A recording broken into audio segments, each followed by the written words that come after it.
एक विशेष उदाहरण है कि एक बहन जींद में माता की पुजारन थी, दुर्गा की, शेरा वाली की, और किसी को नहीं मानती थी। वह उसकी कट्टर पुजारन बचपन से ही, वो 50 साल के करीब हो रही थी उस समय तक वो उसकी पूजा करती हुई आ रही थी। घर में भी सारे सुख थे, अच्छा पूरी व्यवस्था थी। तो उधर से हमारी एक बहन ये यही रहती है, शशि, ये बीओ के पद से रिटायर्ड है, परमात्मा में समर्पित है, काफ़ी वर्षों से मालिक के चरणों में लगी हुई। तो इसकी वो पड़ोसन थी, उसको इस बहन शशि ने उनको बताने की चेष्टा की, उसका नाम श्यामा दीक्षित था, कि आप हमारे गुरुदेव का सत्संग सुनो। मैं बहुत दुखी थी, ऐसी ऐसी मेरे पास आपत्तियाँ आई, भगवान गुरुदेव की कृपा, कबीर परमेश्वर की कृपा से सब दूर हुई, आप नाम लो। मैं बहुत भटक चुकी थी, मुझे सही रास्ता मिल गया। तो वो कहने लगी, मैं तो अपनी माता को नहीं छोड़ सकती। कौन? वो श्यामा दीक्षित कहती थी, मैं अपनी माता दुर्गा को नहीं छोड़ सकती। तो जैसे तैसे ये बहन यानी शशि उसको लेकर के सत्संग में ले। जींद हमारा छोटा सा आश्रम था, सारा मेरे ख्याल में 50 बाई 40 का एक आलसा बना रखा था। तो वहाँ आकर के उसने, शशि बहन ने बताया कि जी ऐसे ऐसी बहुत अच्छी आत्मा की है, लेकिन पूजा दुर्गा को है। उनको सारे कुछ समझाया, बहन नाम ले लो, आपको बहुत लाभ मिलेगा, और ये पूजाएं त्यागनी पड़ेंगी, क्योंकि जो साधना हम बताएंगे वो शास्त्र अनुकूल होगी, और ये तुम्हारी मनमानी पूजाएं हैं। वो नहीं मानी कि जी दुर्गा माता की पूजा मैं नहीं छोड़ सकती, ये पूजाएं मैं बिल्कुल नहीं त्याग सकती, बचपन से लगी थी मैं छोटी सी, मेरी तो विशेष श्रद्धा है। चलो कोई बात नहीं, हम क्या बताएं, हमने तो अपने नियम दिए, बता भक्ति करनी है तो ऐसे करनी पड़ेगी। तो वह चली गई। फिर क्या हुआ कि 1 वर्ष के बाद वो फिर आई इसी बहन शशि के साथ। फिर उसने आप बीती बताई। क्या बताई कि एक दिन मैं उनका जो है ना, उस मकान है, इस जींद के अंदर एक मकान था उनका, कोठी थी अर्बन स्टेट में। तो कहती मैं शाम के 5 बजे से अपने घर से निकलकर वैसे टहलने के लिए चल पड़ी। गर्मियाँ से के दिन थे, 5-6 बजे से गली में गए, और आगे देखा कि एक घर में दुर्गा का जागरण हो रहा है। मेरे तो घीसा गल गया, और मैं उड़ जाकर बैठ गई। वहाँ 50-60 भगतनी और भगत बैठे। मैं सबसे पीछे गई थी, पीछे नंबर आया लास्ट में, वहाँ बैठ गई। एक औरत में वो ऐसे अचेत सी पड़ी थी, एकदम जागृत हुई, आरती चल रही, फिर एकदम जागृत हुई, आरती बंद होगी, एकदम उठी वो, उसने आवाज़ लगाई कि श्यामा सामने आ जा, श्यामा तू मेरे पास आ जा, मेरी खास भगतनी है। अब श्यामा ने सोची मैं तो पहली बार गई हूँ, आज मेरा जिक्र कहाँ से आ गया, कोई और श्यामा होगी। वह नहीं उठी। 2-3 बार जब वो बोल ली उस औरत, वह औरत जो वहाँ लेटी हुई थी अचेत सी एकदम जागृत होकर के, तब एक ने खड़ा होकर कहा भी जो श्यामा है वो आगे आ जाओ, माई बुला रही है, दुर्गा बुला रही है। कोई नहीं उठा। था फिर मैं खड़ी होगी, हाँ वो माई कहती है जो जिसमें वह बोल रहा था वह भूतनी, कि आ जा तू, तुझे बुला रही हूँ, तू मेरी सब 1 नंबर की भगतनी है। तो अब श्यामा बोली मेरा तो जी सा आ गया कि देख इतने भगत बैठे और माई ने मुझे बुला लिया, तो मेरी भक्ति सही है। तो माई वह दुर्गा कहने लगी जो उसमें बोल रही थी भूतनी, कि श्यामा तू मेरी 14 महीने अखंड जोत लगा दे, तेरे वारे न्यारे हो जाएंगे। तो मैंने उस कहा जैसे आपका, और मौज थी घर में, जो आपकी आज्ञा कर दूंगी। अब 3 तो गाड़ियां थी उनके पास जो किराए पर लगा रखी थी। एक औजरी की दुकान थी मेन बाजार में, और एक ऐचरी का कारखाना था, वो अलग था, यानी खूब बढ़िया गुजारा था। और तेरे पास आपत्ति आने वाली है, नहीं तो तेरे पास आपत्ति आ जाएगी, और तू 14 महीने मेरी अखंड जोत लगा दे, तेरे वारे न्यारे हो जाएंगे। वह बोली मन तो सांझन शुरू कर दी, ना धो गए, और चल कर दी शुरू। उन 14 महीना में हमारा सत्यानाश हो गया, सर्वनाश हो गया। वो कहती है उन 14 महीने में हमारा सर्वनाश हो गया, ऐसी आपत्ति आई, ऐसा घाटा पड़ा कि वो ऐचरी का कारखाना बिक गया, औजरी की दुकान गिरवी होगी, तीनों गाड़ी बिक गई, और लोन लिया हुआ था कोठी पर, हुआ बैंक वाला ने नीलाम करने की सोच दी। और फिर भी बुद्धि भ्रष्ट में माई ने ना छोड़ूं, सपने में माई दिखाई दी मुझे साक्षात अष्टांगी। उसने कहा कि श्यामा तेरी समस्या, तेरी आपत्ति टालना मेरे बस की बात नहीं थी, ये मेरी बस से बाहर थी। अब तू वहीं चली जा, कबीर परमात्मा की शरण में चली जा, जो तेरी सहेली तुझे लेकर गई थी, वहीं तेरा समाधान हो सकता है। कहते हुए सुबह उठते ही शशि के पास आई, इस बहन के पास हमारी उपदेशी थी। इससे आकर कहने लगी, बहन मैंने नाम लेना है, आपके गुरुजी थे। तो शशि कहने लगी ठीक है चल। तो मैं इस दास ने जाना था शनिवार को, वहाँ पता था भक्तों को लग जाता था, 10-20 वहाँ घर होते थे हमारे शुरुआत में नाम लिए हुए, उनको बता दिया करते भाई इसके नाम गए गुरुजी। तो उस दिन मैंने जाना था, किसी कारणवश मैं नहीं गया वहाँ पर। तो उस दिन जिस दिन इस दास ने जाना था, सारा दिन इंतजार किया। अगले दिन फिर जाना था, अगले दिन भी नहीं जान पाया मैं, उस दिन भी उसने इंतजार करके घर आएगी। तीसरे दिन पहुंचा, तब उसने कहा जी, शशि बहन ने कहने लगी क्या नाम ले होगी जी। मैंने कहा मैं पहचान लिया वही बहन है। मैं कहना बहन टर्म एंड कंडीशन आज भी वही है हमारी, वो पूजाएं तने त्यागनी पड़ेगी जो शास्त्र विधि रहित करती थी। श्यामा बोली जी मैं पक्का मन करके आई हूँ और त्याग दूंगी। फिर सारी कहानी उसने तब बताई, उपदेश ले लिया। अब पुण्यात्मा उसमें उसको 30 लाख का नुकसान हो गया था, 30 लाख का। और फिर परमात्मा ने धीरे धीरे ऐसी रजा बख्शनी शुरू की, उस पर रोज नए नए सुख दे। और उसके पति की कैद हो गई थी, वो लोन किसी चक्कर में लोन ना भरने से या किसी कारण, तो परमात्मा ने रजा बख्शी, उसकी जमानत होगी और नौकरी लग गया। दोनों बच्चे धीरे धीरे नौकरी लग गए, यानी पुनर्स्थापित हो गए, और वो कर्जा भी ढीला हो गया। अब वो बहुत गुण गाती है। मैंने उस श्यामा से कहा बहन एक बात बता, यदि तू उस दिन नाम ले लेती जो पहली बार आई थी, तेरा 30 लाख का नुकसान नहीं होता, हो सकता 30,000 में टल जाता। और यदि नाम लेते ही ये 30,000 की हानि तुझे हो जाती तो नाम त्याग देती। क्या कहती कि मैंने माता छोड़ दी इसलिए मेरा 30,000 का टोटा हो गया,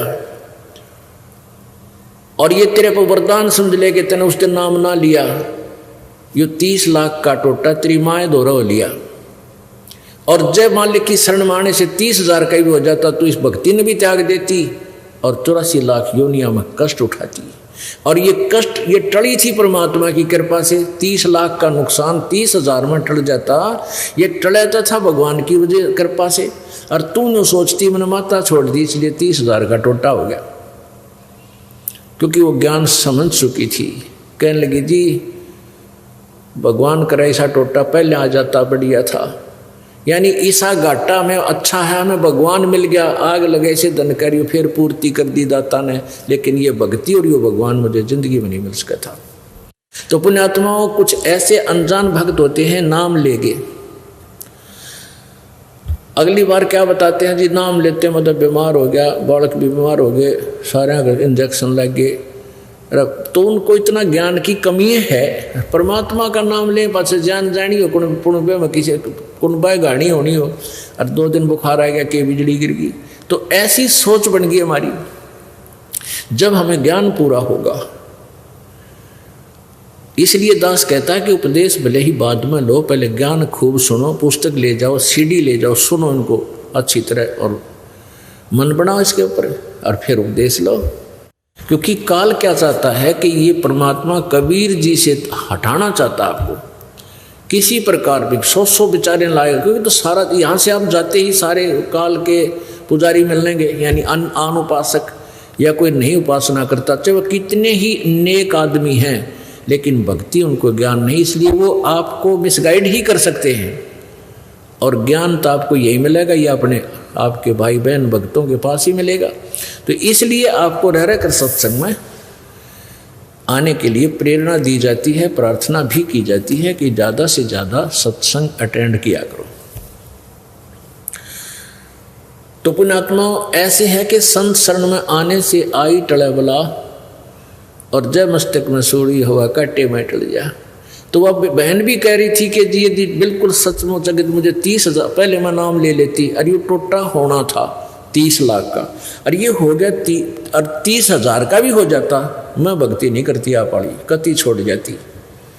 क्योंकि मेरे तो पक्की नौजत रही थी, आज तक मुझे को हानि नहीं हुई मेरी माता की पूजा करते करते, लेकिन वो संस्कार मिल रहा था, आपका पूर्व जन्म की मलाई थी, वह जब तक पुण्य चले तो पुण्य था ही, पाप शुरू हो गए तो नाश हो गया, खट्टा कुछ नहीं कर सकी वह माता तेरी।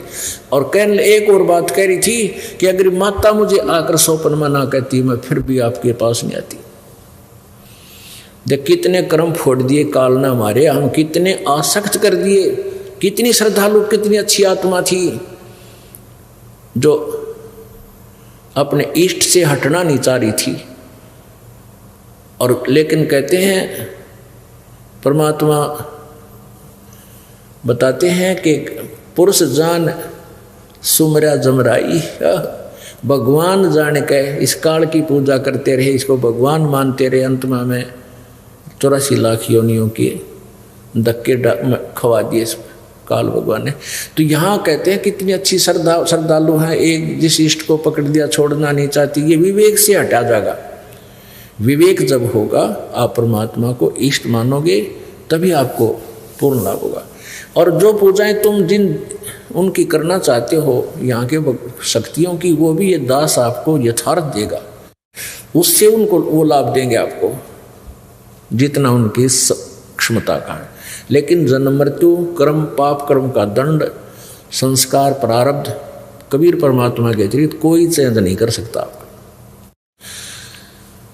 तो पुण्यात्माओं, वो जो बहन थी जिसका लड़का, उस लड़के ने भी उपदेश ले लिया, जिसके कांटा लग गया था और वह मौत बच गई थी, मृत्यु बच गई थी, उसकी चोरी नहीं करने जा पाया था प्रभु की कृपा से, उसने भी उपदेश ले लिया, सारी कथा गुरु जी से बताई। तो परमेश्वर के उस परमात्मा ही आए हुए थे, कबीर जी ऐसे ही चलते रहते हैं। इसीलिए तो आपको अभी तक यहाँ तक ले आए, इस कलयुग के इस पीक टाइम तक। कभी कहीं आपसे भक्ति करवाई, कभी किसी रूप में कहीं प्रकट होकर आपसे भक्ति करा गए। आपके 2-4 जन्म उस भक्ति के कारण आपको मनुष्य के मिलते रहे, और अब 600 साल पहले फिर आगे थे आपकी पूरी चार्ज करके बैटरी। तो इसी कारण से आपको मनुष्य जन्म मिलते रहे, और आपके अंदर चाह है भगवान की, अब आके फिर से मान लिए। तो लड़का अपनी माँ के साथ जाने लगा, बहुत श्रद्धा होगी माँ बेटिया की। अब लड़के की शादी होगी, वो बहन रामो फिर तो महाराज जी की सेवा में ज़्यादा रहने लगी। जैसे 2 दिन आते, 4 दिन आते या 10 दिन आते, प्रतिदिन 1 घंटा सत्संग भी करते थे। तो वह क्या करती थी, सत्संग के दौरान जो बाहर से आसपास के ग्रामों के भी भक्त आते थे, बर्तन ले जाती, कपड़े ले जाती, सबके साधु भक्तों के जैसे वहाँ भक्त रहते थे 10-5 महाराज जी के साथ, गुरु जी के कपड़े, वो कपड़े धोने की सेवा ले लेती।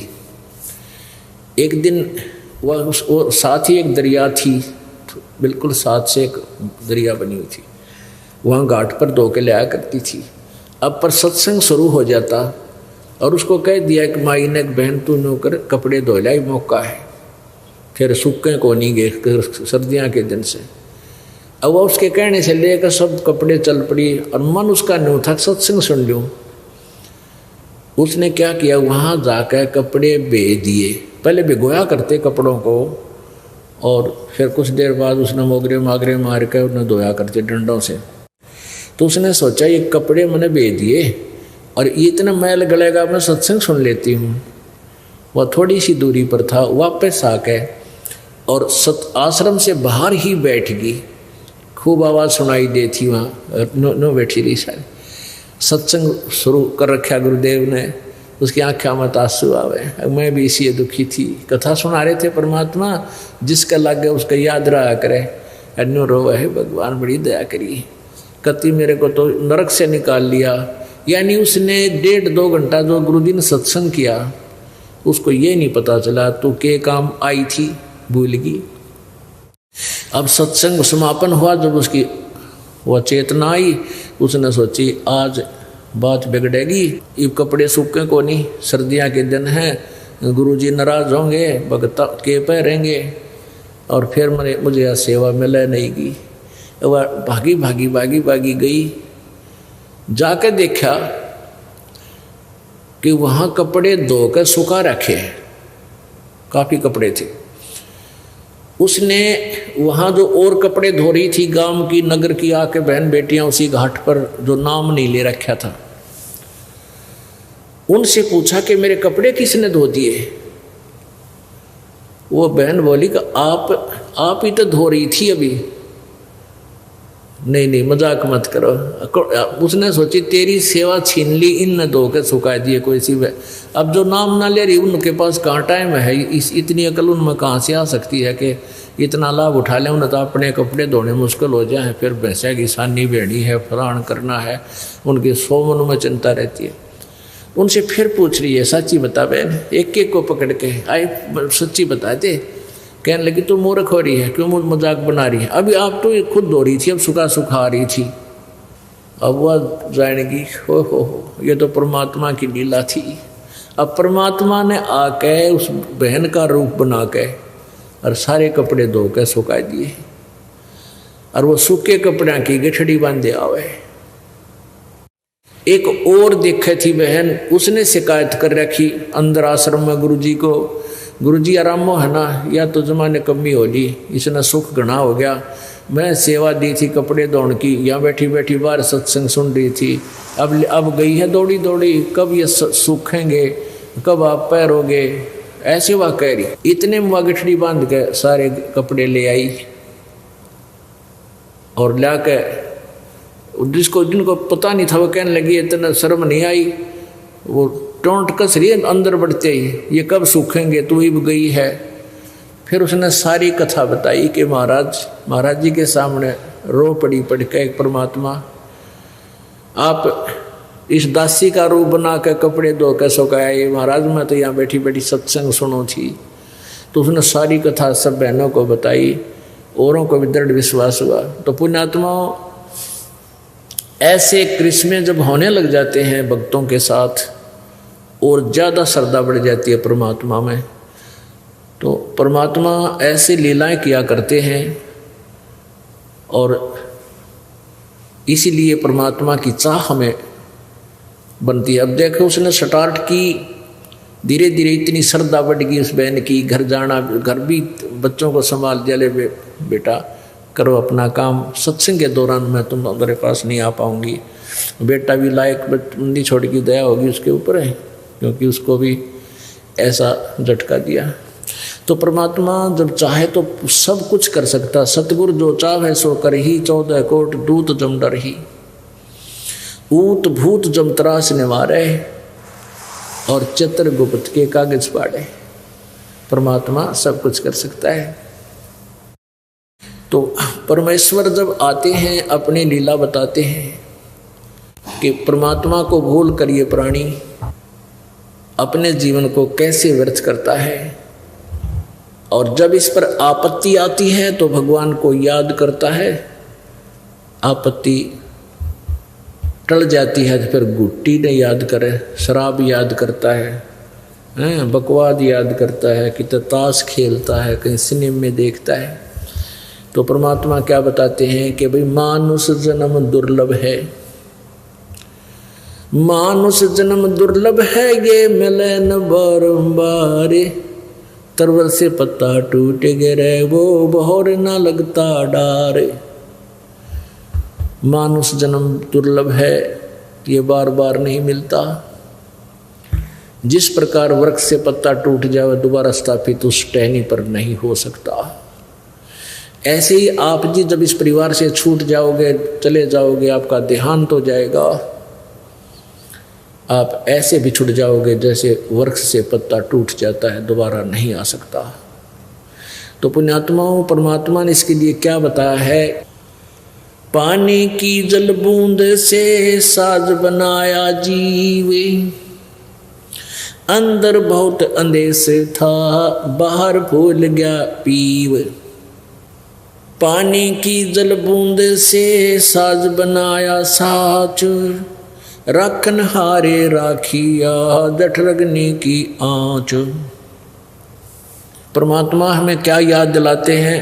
प्रभु ये याद दिलाना चाहते हैं कि जब तू माँ के पेट में था, जब तू बालक रूप में माँ के पेट में था, उस समय तुझे चेतना थी कि मैं किस कारण से इस गर्भ वाली कैद में फंसा हूँ। और उस समय आप जी को ये भी याद था कि मुझे पहले भी बहुत मानव जीवन मिले हैं। उन मानव जन्मों में मैंने परमात्मा की यथार्थ भक्ति नहीं की, सही संत मुझे मिले नहीं, और जीवन व्यर्थ करके मैं चला गया। फिर किन किन योनियों में किस प्रकार के कष्ट मैंने उठाए। तो उस माँ के पेट में भी इसको बहुत पीड़ा होती है। नीचे को सिर होता है, ऊपर को पैर होते हैं। और माता जब खट्टा मीठा खाती है, आहार करती है, नमक खाती है, तो उसका उस कच्चे बच्चे के कच्चे शरीर पर एक ऐसी चुभन होती है जिस कारण से वो मचलता है, पेट में ऐसे घूमता रहता है। वो घूमता इसलिए कि उसके जो दर्द होता, पीड़ा होती, जैसे मच्छर लड़ जाते हैं, तो उसको ऐसे खाज करके या कितने खाट पर रगड़ के जब उसको ठीक, वो खाज ठीक होती है, तो उस दृष्टिकोण से उसके वैसी चुभन होती है, तो उसको चुभन की खाज को ठीक करने के लिए वो ऐसे मचलता है, दिन रात मचलता रहता है। माता सो रही होती है, वो रो रहा होता है और घूम रहा होता है सारी रात, ओड़ा सोड़ा। और साथ में ये भी याद करता है परमात्मा, अब के इस कैद से मुझे बाहर निकाल दो, मैं आपको कभी नहीं भूलूंगा, आपकी भक्ति करूंगा, पेट के लिए थोड़ा जो कार्य है वो करूंगा, करते हुए भी आपको याद रखूंगा। पीछे मुझसे बहुत भूल बनी, उसको क्षमा करो प्रभु। अब वो धीरे धीरे वो दिन आ जाता है जिस दिन इसकी बंद पेट से छूटती है, बाहर आता है, और बाहर आते ही फिर इसको ये 3 इंजेक्शन लग जाते हैं। रजगुण ब्रह्मा, सतगुण विष्णु, तमगुण शिव जी की अंदर से निकल रही ये शक्ति, ये त्रिगुणमयी माया बनकर, और प्रत्येक नवजात शिशु के पेट से बाहर आते ही उसमें इंजेक्शन से लग जाते हैं, ये अचेत हो जाता है। इसको कुछ याद नहीं तू कौन था, कहाँ से आया है। ये काल भगवान की व्यवस्था है। तो उसको नए सिरे से पढ़ा जाता है, तो ये तेरा काका है, ये तेरी चाची है, ये तेरा चाचा, ये तेरा मामा, ये तेरी बुआ, ये तेरी माँ, ये तेरा पिता। तो फिर वो नए सिरे से पढ़कर फिर उसी रंग में रंग जाता है। अब भगवान भूल जाता है। काल यही चाहता है कि जवान युवा होते शादी हो जाए, शादी होती बच्चे हो जाए, फिर जुड़ जा काल के कोलू में, सारी उम्र पेट भरने के धंधे में बर्बाद करके मनुष्य जीवन को और मृत्यु को प्राप्त हो जाए, फिर गधा बन जाए। परमात्मा आते हैं, अपनी प्यारी आत्माओं को समझाते हैं, तुम जिस क्रिया को कर रही है फाइनल नहीं है। इस क्रिया के, इस कर्म के साथ साथ आपने एक आवश्यक कार्य भुला रखा है, परमात्मा की भक्ति का। आप पे आवे हैं, आप पे भगवान की में, आप पे परमात्मा हैं, और आप ही अपनी भक्ति के लिए अपने से अन्य भगवान बताकर आपको प्रेरित करते हैं।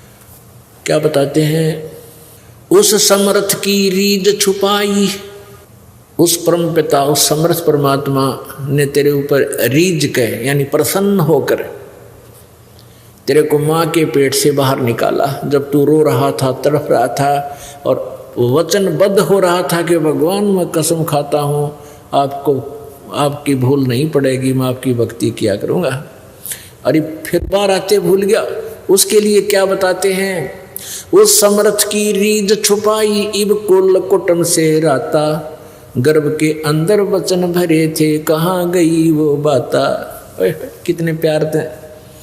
कहते हैं तब तू ये दिक्कत न बेटा बेटी कार को ठीक भगवान दिखाई ना देता। तो क्या बताते हैं कि उस समरथ की रीढ़ छुपाई जिस परमात्मा ने प्रसन्न होकर तेरे को सकुशल माँ के गर्भ से बाहर निकाल दिया, उसको भूल कर तू भी एक दूसरे पर आश्रित हो गया है। मेरा बेटा ऐसा है, मेरा बेटी ऐसी है, इतनी कमाई करती है, फलाना करती है, और भूल गया भगवान को। उस समरथ की रीढ़ छुपाई कुल कुटुंब से राता, रात माने लीन हो गया, कुल कुटुंब में उलझ गया तू। और गर्भ के अंदर वचन भरे थे, कहाँ गई वो बाता। जैसे कोई किसी को अपने प्यारे मित्र बहन भाई सहेली को बताता है ना, अच्छा भूल गया उन बातों ने, देख याद कर ले उस दिन क्या कहा था, तुम उस दिन क्या कह रहा था, ये भूल गया। तो यानी उसको वो वस्तु याद दिलाने के लिए, उसको मोल्ड करने के लिए परमात्मा, जैसे वचन कहे जाते हैं, परमात्मा प्रत्येक वाणी का प्रयोग कर रहा है। जैसे अपने आत्मा परमात्मा ने इतनी मोटी वाणी बोल रही, इतना मोटा ग्रंथ बना रखा है, अपनी वाणी बोल बोल के, कबीर सागर, कबीर वाणी, लोको कबीर दो हावली हैं। और फिर जिन संतों को मालिक ने अपनी चेतना दी, उन साक्षात्कार कराया, उनके अंदर ज्ञान योग खोल दिया, उन महापुरुषों ने भी से मोटे मोटे ग्रंथ परमात्मा की महिमा के बना रखे हैं। इसलिए बना रखे हैं कि ना जाने कौन सी वाणी किसके चुभ जा और उसका जीवन बदल जावे, वो निकल जा काल के जालते हैं। जैसे कुएं में बाल्टी गिर जाती है, कुएं में बाल्टी डोल गिर जाता है जो पानी निकालने वाला होता है, तो उस बाल्टी को निकालने के लिए एक रस्से से बांधकर 20, 22, 21 हुक डाले जाते हैं। उनको एक ऐसे गुच्छा बना दिया जाता है हुकों का, किसी का ऐसे मुंह, किसी का ऐसे मुंह, किसी का ऐसे, और ऊपर से इकट्ठे बांध दिए जाते हैं एक कड़े में, और रस्सी से बांधकर उनको नीचे डाल दिया जाता है। बाल्टी को खोजने के लिए ऐसे घुमाते हैं कुएं में, कूप में, तो वो ना उस एक कुंडे में उलझ के आ जाती है। इसलिए ज़्यादा डाले जाते हैं कि ना जाने कौन से कुंडे में उलझ जाए, वो कौन से हुक में सूत बैठ जाए, वो निकला हुआ बाहर। तो ये वाणी रूपी परमात्मा ने ये कुंडे यानी हुक डाल रखे हैं, ये बोल रखी है, ना जाने किस प्यारी आत्मा के कौन सी वाणी चुभ जा और निकला दलदल से बैठ जा, सत्संग में आकर भक्ति करे अपनी। अब माँ से के पेट से आने के बाद ये नए सिरे से इसको पढ़ाते हुए परमात्मा बताते हैं, पानी की जल बूंद से साज बनाया साचे, रखण हारे राखिया तू जठरग्नि की आँचे। माँ के पेट में, गर्भ में, जहाँ हमारी पाचन क्रिया का सिस्टम है उसको जठराग्नि बोलते हैं, वहाँ बहुत ज़बरदस्त हीट है। अब परमात्मा की व्यवस्था बहुत ज़बरदस्त है और पुण्यात्मा ही इसको समझ सकती है। जहाँ पर भोजन हम जैसे रोटी आटा हमने जैसा भी पक्का कच्चा कर लिया, कई कच्ची सब्जियां भी खाते हैं, फल भी खाते हैं, और रोटी भी कच्ची पक्की ही होती है। इनको हम खाते हैं तो अंदर जा कर के इनको दोबारा गर्म करता है, अंदर परमात्मा का एक सिस्टम है, और उनको इतना गर्म कर देता है कि उनको नए सिरे तो अलग अलग अंश बनाए जाते हैं। तो कहते हैं उसी जहाँ तू तेरा एक चीकला सा बन रहा था शरीर का माँ के पेट में, गर्भ में, और वहीं पर इतनी भयंकर आँच थी, तेरा जरा सी लग जा तो सारा खत्म हो जाए। अब कहने का भाव परमात्मा का ये है कि जिस भगवान ने माँ के पेट में भी तेरी रक्षा की और माँ के गर्भ में तुझे आहार पहुँचाया, क्या आज वो तेरे प्रति सचेत नहीं है? कहने का भाव ये है कि जैसे माँ के पेट से बच्चा बाहर आता है, बाहर आने से पहले माँ के स्तन में दूध नहीं होता, और बच्चा बाहर आते ही इतना दूध भगवान दे देता है बच्चा पीवे और जूठा छोड़े, और उससे पहले ट्राई करके देख लो एक टोपा दूध नहीं होता। तो कहते हैं कि जब माँ परमात्मा ने तेरी इतनी चिंता है माँ के पेट से बाहर आने से पहले, और उसने पूरी व्यवस्था कर रखी, दूध चाहिएगा, दांत नहीं है बच्चे का दूध चाहिएगा तो दूध माँ के स्तन में व्यवस्था कर दी, तो क्या आज वो तुम्हारा मदद नहीं करेगा? तुम अपने में सियाने बन के चोरी करके मिलावट करके बकवाद करके 1 मिनट की फुर्सत नहीं भगवान भजन की। तो इन बातों से मन हटेगा, इन बकवादों से, और समय निकलेगा भगवान से। एक समय एक माई के बच्चे ना होया करते, एक संत उनके द्वार पर आता था। माई ने काफ़ी प्रार्थना की। एक दिन उस संत ने कहा कि माई तेरा संतान हो जा, भगवान सुन ले तेरी, तो पहली संतान पहला पुत्र मुझे दे देना, मैं अपने शिष्य रूप में रख लूँगा। उसने नो चिंता थी, तू बर्द होगा तेरी सेवा कौन करेगा, एक बालक बचपन से रंग दूंगा उसने अपनी रंग में, वो संसारिक में ना फंसेगा। तो माई वचनबद्ध होगी कि महाराज अगर मेरे 2 पुत्र हो गए तो पहला बेटा मैं आपने दे दूंगी। पक्की बात से पक्की बात। परमात्मा की रजा हुई, पहला पुत्र हो गया और वो साल भर का हुआ, इतना दूसरा और हो गया, तीसरा और हो गया, 1-2 बेटी होगी। और उससे कई वर्ष हो गए थे शादी ने, उनका संतान ना हुई थी। तो माई को खुशी हुई भी महाराज जी का क्या वचन कर रखा है। वो आश्रम में रहा करते थे, वहीं आश्रम था उनका गांव से बाहर। तो माई ने संदेशा दिया कि महाराज आपकी कृपा से ये पुत्र हुआ था, तो आपकी दया से 3 पुत्र हो गए और ये आपका बच्चा। ने बोला माई ने 2-1 साल और रख ले तो फिर मुझे दे दो। वो 3-4 साल का हो गया, थोड़ा सा तो महाराज को दे दिया। 2 उसके पास रह गए, 1 बेटी।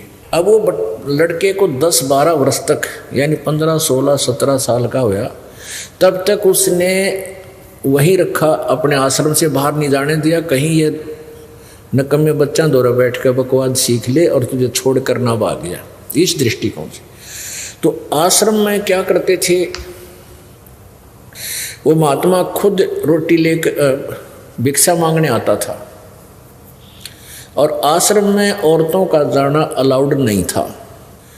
तो महाराज जी जो है खुद भिक्षा लेकर जाता था और बना खा लेते थे, वो लड़का बना लेता था, फिर शाना हुआ। तो एक दिन उस बच्चे के, उस महात्मा जी का बुखार हो गया बहुत ज़्यादा, और वो 2-3 दिन तक चल गया।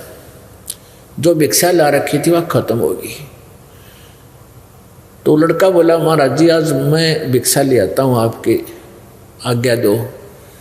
महाराज जी बोला भाई नो करिए, सीधा गली में चला जाना और बाएं मुड़ जाना, और बाएं साइड में ही जो पहला घर हो ना उसमें भिक्षा लाना, और उसमें जो मिला वापस आ जाना, और मत जाना कहीं पर।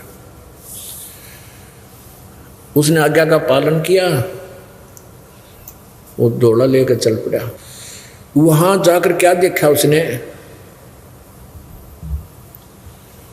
कि जब उसने कहा कि माई भिक्षा देना, उस माई ने कहा कि जा बेटी, उसकी लड़की से, वो लड़का 18-19 साल का हो गया, वो लड़की थी 15-16, 12-13 साल की, 10-12 वर्ष की होगी। उसकी माई ने कहा कि जा बेटी बाबा जी का भिक्षा गाला। अब वो भिक्षा लेकर गई तो उसने क्या देखा कि उस लड़की की चेस्ट पे जैसे दूध ही उभर आती है बच्चे का। तो उस लड़के ने सोचा ये इस बहन के फोड़े हो गए, और उनके गुरुजी का एक दिन फोड़ा हो गया था, और वो फोड़ा बाल तोड़ था, अच्छा मोटा हो गया, और महाराज जी घना दुख हो गया था, काफ़ी मतलब पीड़ा महसूस करते थे, रोते थे रात को। तो वो 1 हफ्ते में जाकर वो फोड़ा फूटा था, वह दवाई जुड़ी बांधने से। तो उसने सोचा कि ये जो गुरुजी का फोड़ा हुआ था, इस बहन का ये फोड़े हो रहे से 2। वो कहने लगा बहन आपके ये फोड़े हैं ना, आपके फोड़ों की दवाई मेरे गुरुजी के पास है, आश्रम में आ जाना, इन फोड़ों की दवाई लगा देंगे, आपको दर्द नहीं हो रहा। अब उस लड़की ने सोचा ये बकवाद कर रहा है ढेढ़, तो वह गालियाँ मंड गई उसने, ढेढ़ तेरा माँ कोई ना तेरा बहन कोई ना, अपनी बहन के फोड़े फुड़वा ले, नो करवा ले, वो लड़ने लगी। उस माँ ने सोचा ये क्या झगड़ा हो गया इनका। वो आई, माई ने पूछा कहाँ से आए हो महाराज जी? जी आश्रम से आया हूँ मैं। वह जानेगी क्यों तो ये बेटा है मेरे वाला जो मैंने दान किया था। उस बेटी को पता क्यों बाहर आने नहीं दिया उसने, उस पहचानते नहीं थे एक दूसरे को, ना घर जानता था वो लड़का। तब उसने कहा महाराज जी, वो लड़की को समझाया बेटी क्यों गाल दे रही है, तेरा भाई है। अरे इसने देखा नहीं आज तक कोई समाज, बाहर आया नहीं, महाराज जी को मैंने इसको दे रखा है, आज ये पहली बार आया है। क्या बात होगी महाराज जी, गुरु जी क्यों नहीं आए? वो बच्चा बोला माई की बेटी, गुरु जी को बुखार हो गया है इसलिए मुझे भेजा है, और उसने यही घर बताया था कि और घर से भिक्षा भी नहीं लाना है। और मैं तो इस बहन, क्या झगड़ा हो गया तुम्हारा, कि मैं तो इस बहन को कह रहा था कि मेरे गुरुजी का फोड़ा हो गया था, वो बहुत रोया करते थे, मैं इसको पूछ रहा था तेरे इन फोड़ों में दर्द नहीं होता बहन? ये मुझे गालियाँ देने लगी, नाराज होगी पता नहीं। तो वह माँ तो जानेगी, तो भोला भगत से इसको पता नहीं किसी वस्तु का, बहन वह दुख मानेगी कि नकम्मा आदमी बूढ़ा बोला है। तब उस माई ने बताया कि महाराज जी ये मेरी बेटी है और ये फोड़े नहीं हैं, इसकी हम शादी करेंगे 1, 2 साल, 4 साल में, 5 वर्ष में, और शादी के बाद फिर इसका संतान होएगी, और वो संतान के लिए इनमें परमात्मा दूध देगा उस बच्चे के लिए। ये फोड़े नहीं है, ये इसके सतन है, और इनमें दूध आओगा, संतान जो इसका बच्चे पैदा होंगे दूध पिया करेंगे इस तरह। अब कब कितने दिन में शादी करोगे कि 2-4 वर्ष में और शादी करेंगे, और 1-2 वर्ष में फिर बालक होगा। अब वो जितना आटा उसने डाल रखा था ना लड़की ने, वह जोड़ी वही फेंक दी और चल पड़े वापस। अब क्या सोचा उस बालक ने कि हे परमात्मा, जब माँ कद आज यह लड़की 4 साल बाद से ब्याही जाएगी, और 2 साल के बाद जिसका बच्चा होगा 6 साल हो गए, और 6 साल एडवांस भगवान ने प्रबंध कर रखा आने वाले बच्चे का, तो हमने कि आश्रम में भूखे मरण देगा, क्यों मांगते अंडे? वह बूढ़े जोड़ी पटक दी ठाक। अब वो थैला वहां डालकर वापस गया। महाराज जी दुखी थाए, बीमार हो रहा था, कहने लगे बेटा भिक्षा नहीं लाया? महाराज जी नहीं लिया, ना लिया आज के बाद। बोला की बात होगी, किसने के कह दिया? अब महाराज जी कहा किसी ने कुछ नहीं को नहीं। जब परमात्मा इतना एडवांस व्यवस्था करता है तो हम क्यों चिंता करें, आप करेगा व्यवस्था। वो सारी कहानी बताई। वो महाराज दिन सोचा ये अच्छा निकम्मा पैदा हुआ, भूखा मरेगा और मन में मारेगा भी। अब वो तो मानने कोई ना, बूढ़े बचाला जाना, बुखार घना हो गया, अपना सब्र करे, वे देखी जाएगी जो होगा। एक निकम्मा हाथ लग गया। इतने में क्या हुआ कि गांव में चर्चा चल गई कि महाराज जी तो हो गए बीमार भाई, और वो लड़का है ना, वो नालायक से जोड़े ने भी थोड़ा बहुत आटा था, उसने भी यहीं डाल गया कि मैं मांगने नहीं आऊँ, पता नहीं किसने के कह दिया उसको। वो दुख मान गया, और भाई महात्मा जी भूखा है और वैसे ऊपर तो बीमार है। तो ऐसे चर्चा गांव में 2-4 ग्राम हुई, तो सब ने रोटी बनाई फटाफट। सा सुना हुए बना लग जाए, मैं रोटी लेकर जाऊंगा, एक दूसरे से सलाह बनी नहीं। तो लाइन लगी रोटी ले जाने वाले की। वहाँ शाम वो पहुँचे ना, 10-15 कट लगातार रोटी ले जाओ। वहाँ आश्रम में ढेर ला दिया रोटियाँ का 4 बजे। तब वो लड़का बोला गुरु जी अब तो वही मांगते फिर थे, देख मालिक ने ठाठ ला दिया। और उस गाँव ने उस दिन के बाद वो एक घर की डेली ड्यूटी ला दी कि प्रतिदिन एक घर इनकी रोटी यहाँ पहुँचाया करेगा। बोलो सतगुरुदेव। तो क्या बताते हैं, पानी की जल बूंद से ये साज बनाया साच, रखण हारे राखिया तू जठरग्नि की आँच। अष्ट चाम रग रोम सब किसने की नागूद, उदर बीच पोषण किया बिन जननी के दूधे। उस परम पिता की महिमा बता रहे हैं आदरणीय गरीबदास साहिब जी कि जब तू माँ के पेट में था, माँ के पेट से बाहर आया, तब तक दूध का ढेर लगा दिया तेरे लिए, लेकिन माँ के पेट में भी उसन पाला तू। उस समय ना कोई भाई था तने संभालने वाला, ना बहन थी, ना माँ थी, ना पिता था, ना कोई आहार लाने और ले जाने वाला था। कहते माँ के पेट में भी तेरी परवरिश कैसे की, उसने व्यवस्था बना दी माँ की नाभि से, और तेरी नाभि का कनेक्शन कर दिया, इंटरनल कनेक्शन, और वहाँ से तेरी परवरिश कर दी। उर्दमुखी जद रह था तल सिर ऊपर पावे, राखन हारे राखिया जठरग्नि की लावे। अस्थि चाम रग रोम सब, कहते उस परम पिता ने तेरे हाड़ चाम नस नाड़ी दे कितनी व्यवस्थित चांग की आवश्यकता थी, वही अंग वही व्यवस्थित वही लगा रखा।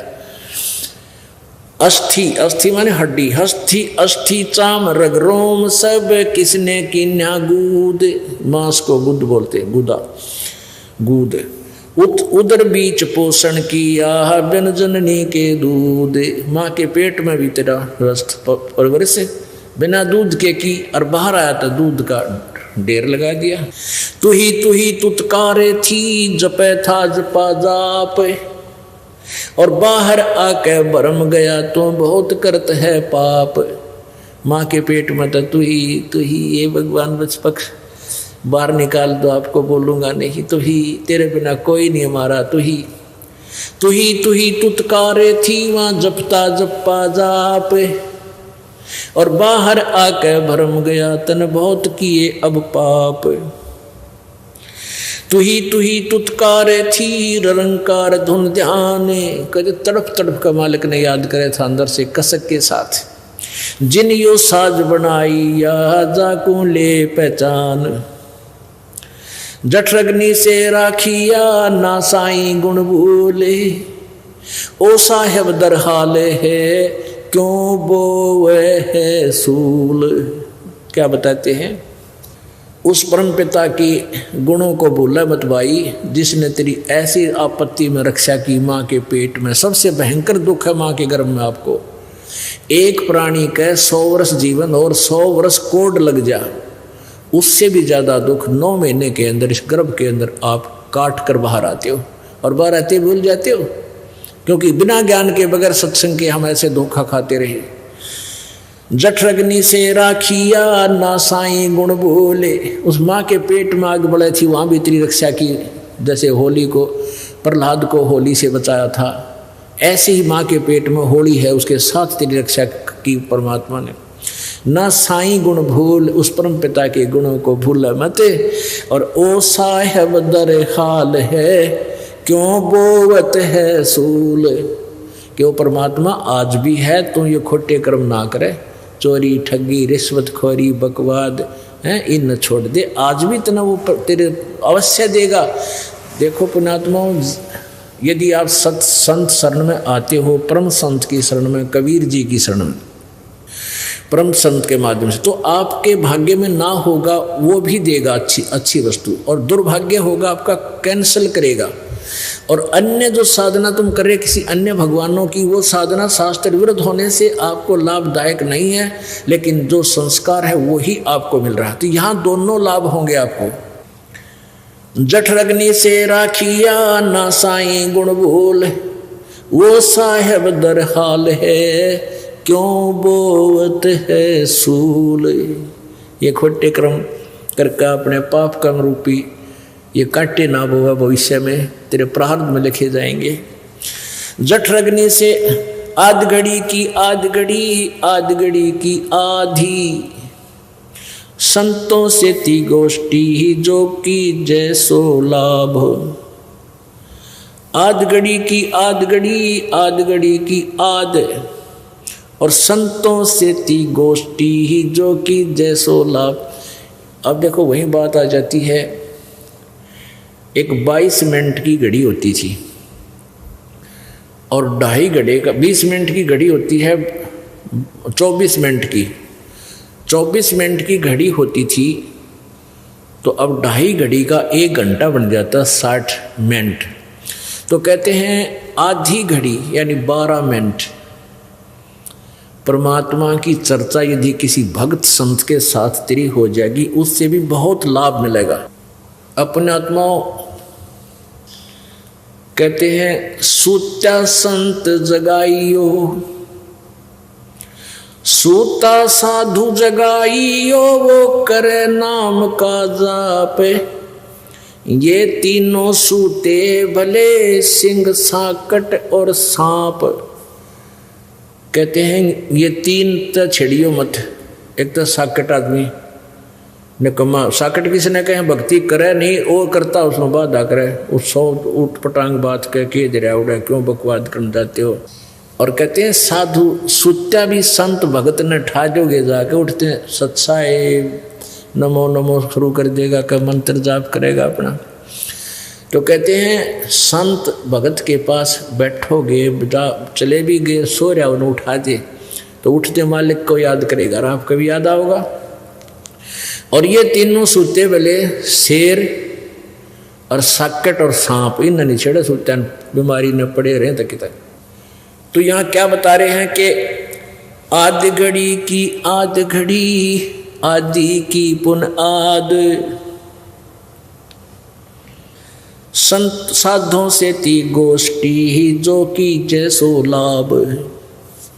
आदि की 12 मिनट और 12 की फिर आदि यानी 6 मिनट, यानी 7-8 जैसे उस बहन का पति मर गया था, दुखी बहुत थी, इकलौता लड़का वो भी बिगड़ गया था।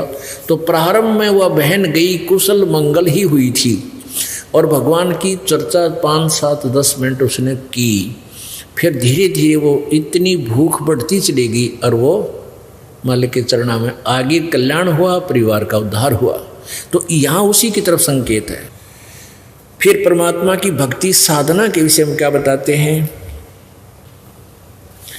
अलख अलह को याद करे कादर को कुर्बान, साईं से ती तोड़ कर इबराता अधम जिहान। अलख अलह को याद कर और कादर को कुर्बान, कहते समर्पित होकर उस अल्लाह को, चाहे राम को हो, गॉड को, चाहे खुदा का हो, उस पूर्ण परमात्मा अलख अलह, अलख जो दिखाई नहीं देता, जो सबकी दिव्य दृष्टि की रेंज से बाहर है, उस अलख अलह को जिसको याद करो और कादर को कुर्बान। अलख अलह को याद करे कादर को कुर्बान, साईं से ती तोड़ के इब राता अधम जिहान। परमात्मा ने भूल के ए अधम, ए नकमी आत्मा, अब संसार में लीन हो गया है। कार मेरी, कोठी मेरी, फलाना मेरा, 1 मिनट में मृत्यु हो जा। जो काम करना था वो तो रह गया, इन कोठी और कारा उलझ गया। और परमात्मा कहते हैं जब तेन कारा कोठी भी चाहिए तो वह मैं दूंगा आवश्यकता अनुसार। पर श्रद्धा से पूरे विश्वास के साथ लग उन कार कोठियों का सदुपयोग करना, भगवान की चर्चा करना घर में, और फिर कार में बैठ कर अपने सत्संग में आना, बच्चों को लाना, कोई और ना आ सके उस भक्त में बैठा लाना। तो इसका ऐसे लाभ उठाना, परमात्मा की दी हुई संपत्ति का सदुपयोग करना। संसारी में आन के क्या किया रे मूडे, सुए संभल से या फिर लगे डोडे ढूंढे। जिस कार और कोठी को, जिस संपत्ति और फैक्ट्री को तू अपनी मानने था और उसकी व्यवस्था में सारा जीवन खो दिया, तेरे पास 1 मिनट का भी समय नहीं था भगवान की भक्ति और सत्संग मानने का। वो तो तेरे लिए ऐसा था जैसे एक सुआ पक्षी होता है, तोता, और वो ये देख लेता है कि ये पेड़ इतने दिन में बड़ा होगा, फिर इसका फल लगेंगे और ये मैं इसके फल खाऊंगा। उस तोता अपना एक पेड़ को अपना लेता है कि ये बड़ा होगा, उस पर आस रखता है। तो ऐसे एक संभल का वृक्ष होता है। संभल का वृक्ष बहुत अच्छे पत्ते, बड़ा हरा भरा होता है, बड़ा होकर के उसके फल भी इतने बढ़िया लगेंगे, डोडे होते हुए ऐसे लगेंगे जैसे बहुत खाद्य इसके अंदर पदार्थ है। कहते हैं वो तोता इस आस में बैठा था, इस संभल के पेड़ का फल लगेंगे और फिर पेट भर के खाऊंगा। अब वो फल भी पेड़ बड़ा हुआ, बड़ा होकर उसका फल लगे, बड़े बढ़िया फल पक्के से लगे जैसे इसमें तो बहुत अच्छा खाद्य पदार्थ है। तो तोता उसमें खाने के लिए चोंच मारता है, उसी तरह मारता है इसमें कति मीठा पदार्थ पाओगा। और उसके मुंह में जो है वो डोडे, उसमें कपास होती है, रुई।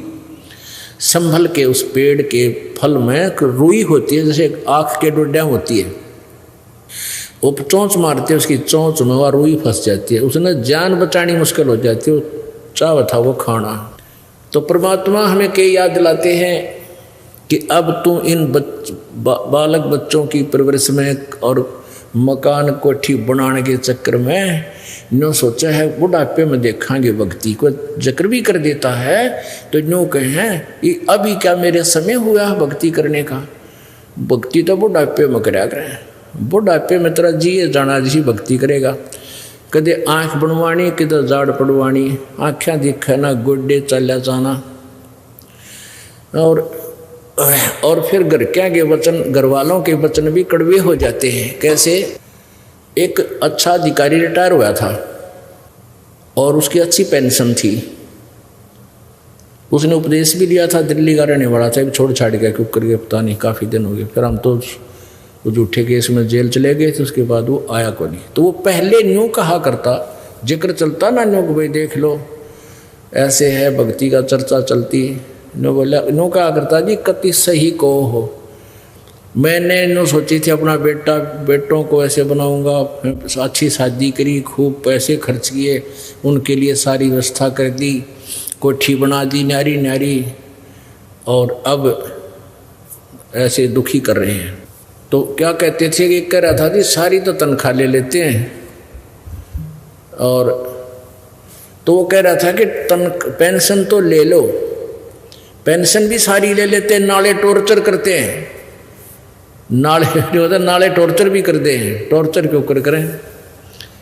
क्या बताते हैं भाई, मतलब के बिना कोई नहीं प्यारा, स्वार्थ के बिना कोई नहीं प्यारा, जब तक बैल चले हड़िए में तब तक डाले चारा, वर्द हुआ जब नाथ काट दी घर घर लाठे खारा, मतलब के बिना कोई नहीं प्यारा। फिर क्या बताते हैं भाई, बूढ़ा होवे पड़े खाट में सुने वचन खारे, कुत्ते तावन का भी सुख को ना ये छाती फूकन हारे। अब बूढ़ा बुढ़िया की ड्यूटी वरना गेट पर लग गया करे, कुत्ता ना बढ़ जाए घर में, और वो न दिख है ना बाल है ना कि मैं बड़ो लकड़ो, उनके बेचारे कि उसमें आँख भी कमज़ोर हो जाती हैं। तो गांव में विशेषकर व्यवस्था हमने देखी कि ऊपर लड़ाई हुआ करती घर में। अब पुत्र वधू धार दूध निकाल के भैंस का और रख जाती गर्म करना, या वैसे कि ढक ढक कर रख जाती, और बूढ़ा बुढ़िया ने कह जाती देखिए कुत्ते ना बढ़ जा,